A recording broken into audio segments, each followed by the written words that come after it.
Hello everybody, ये है 4 years का। नज़दीक से दिखाओ इनको। ये हीरो है हमारा, और ये हीरो काफ़ी तंदुरुस्त है, स्वस्थ है, मस्त है। लेकिन इसकी ये कंप्लेन है कि ये खुद 4 साल का बच्चा घर में बोलता है ममा को कि ममा मुझे सांस लेने में दिक्कत हो रही है, बहुत ज़्यादा तकलीफ़ हो रही है, और मुझे फ़ैन ऑन कर दो तो मैं ठीक हो जाऊंगा। जैसे ही फ़ैन ममा ऑन करते हैं ठीक हो जाता है।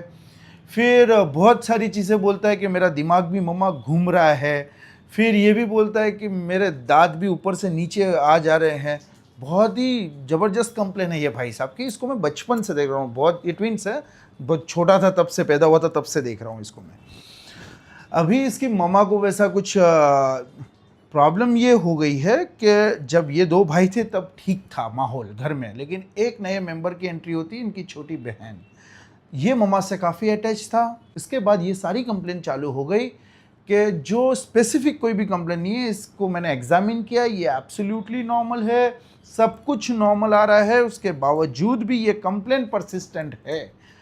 तो ये बच्चे को थोड़ा इनसिक्योरिटी है। जब घर में दूसरा सिबलिंग आता है तो जो मम्मा से अटैच था बच्चा, उसको कम टाइम मिलता है, तो ये बच्चे वैसा करते हैं। इसको साइकोसोमेटिक इलनेस बोलते हैं।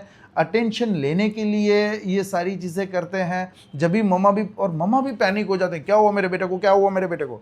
इसमें करना क्या है, अगर डॉक्टर आपको बोल रहे हैं कि सब कुछ नॉर्मल है तो आपको घबराना नहीं है। आप जितना पैनिक करोगे, आप जितना अटेंशन दोगे, आप जितनी बार उसको लेके हॉस्पिटल भागोगे, बार बार बच्चे करते हैं, उनका सबकॉन्शियस माइंड में ये चलता है, उनको चाहिए पूरा प्यार।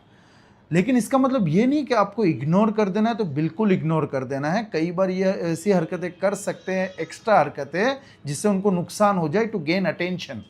तो आपको क्रॉस आई, आपको नज़र रखनी कि कर क्या रही है भाई साहब, लेकिन आपको उसको नहीं जताना कि मेरी नज़र है तुझ पे। ये चीज़ रहती है, काफ़ी बच्चों में वैसा होता है। स्ट्रेस की वजह से होता है, एंजाइटी इश्यूज की वजह से होता है। घर में अगर मम्मा को या पापा को या दादा को बीमार देखते हैं और वो मिमिक करने लगते हैं कि मुझे भी वैसा है, क्योंकि घर में कोई बीमार होता है तो हम उसको अटेंशन ज़्यादा देते हैं।